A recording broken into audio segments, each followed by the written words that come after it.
এবং এই মমতা ব্যানার্জি তৎকালীন অর্থমন্ত্রীকে বাংলার এমপি হয়ে সনদ পেশ করেছিলেন, দাবি সনদ পেশ করেছিলেন যে কোনো ফাইন্যান্সিয়াল ইনস্টিটিউশন, আর্থিক অর্থলগ্নিকারী প্রতিষ্ঠান যাতে হলদিয়া পেট্রোকেমিক্যালসে বিনিয়োগ না করে, অন রেকর্ড, লিখিত।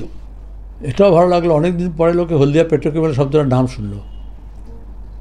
আমরা তো আমাদের যৌবনটা পুরো এটার মধ্যে দিয়েছি, এই আন্দোলন লড়াইয়ের মধ্যে দিয়ে শিল্পায়নের জন্য, এবং কেন্দ্রীয় সরকার তখন অনুমতি দিচ্ছিল না, তার জন্য এখানে বন্ধ পালন করতে হয়েছে, লড়াই করতে হয়েছে পার্লামেন্টের মধ্যে, পার্লামেন্টের বাইরে।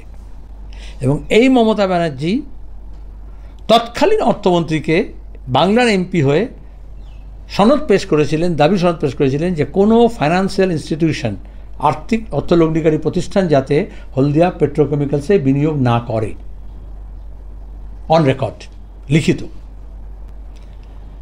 আজকে দাঁড়িয়ে হলদিয়া পেট্রোকেমিক্যালস চলছে, কিন্তু ধরো প্রথম কথা হচ্ছে এটা কেন এটা বিরোধিতা ছিল, আর তখন সব এক গোয়ালে গরু ছিল, শুভেন্দু মমতা আলাদা না। কারণ পেট্রোকেমিক্যালস ইন্ডাস্ট্রি মডার্ন ইন্ডাস্ট্রি যখন এলো তখন এটা সবটাই ছিল পশ্চিম উপকূলে, একটা দক্ষিণে, পূর্ব উপকূলে কেউ ছিল না। এটাকে বলে মনোপলি, একাধিকারবাদ। তাহলে আমরা বলেছিলাম, সিপিআইএম বলেছিল, বামফ্রন্ট বলেছিল, বামফ্রন্ট সরকার বলেছিল, বাংলার মানুষ বলেছিল যে নতুন ইন্ডাস্ট্রি পেট্রোকেমিক্যালস। এই জন্যেই আরও ব্যাকে গেলে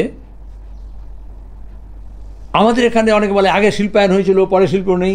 তাহলে আসলে র মেটেরিয়ালস যেখানে থাকে আর এনার্জি যেখানে জ্বালানি থাকে সেখানে যায় শিল্প। এখানে কয়লা ছিল, লোহা ছিল, স্টে হয়েছে। কিন্তু সেকেন্ড ওয়ার্ল্ড ওয়ারের পরে ন্যাচারাল র মেটেরিয়ালস থেকে বেশি কেমিক্যাল র মেটেরিয়ালস অনেক বেশি ইম্পর্টেন্ট হয়ে গেল। এই যে প্লাস্টিক, রাবার, নকল যা যা দেখছো তুমি আর কি, এখানে যা কিছু আছে এগুলো সব এর কাঁচা মাল হচ্ছে গাছ নয়, পেট্রোকেমিক্যালস,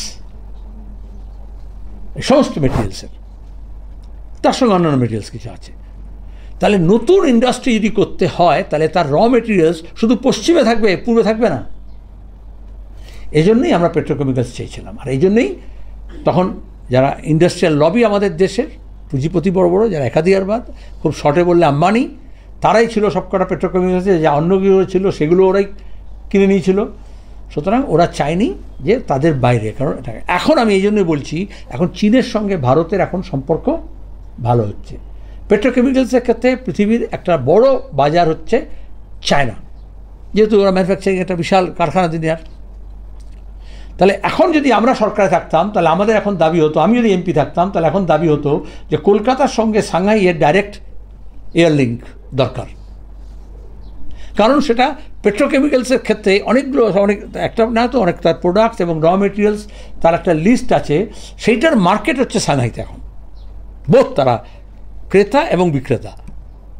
তাহলে তার সঙ্গে কলকাতার লিঙ্ক হবে, আর ভারত সরকার চাইছে তার সঙ্গে গুজরাটের সঙ্গে হবে। এটা হচ্ছে স্বার্থ।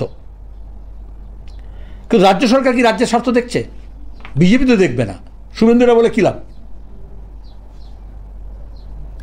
একটা কোনো না কোনো একটা কোম্পানির পরিষ্কার লিখে নাও, এই বিজেপি আর তৃণমূল, তাদের পার্লামেন্টের মেম্বাররা, এমএলএরা, মন্ত্রীরা, এটা আজকে আমি বলছি না,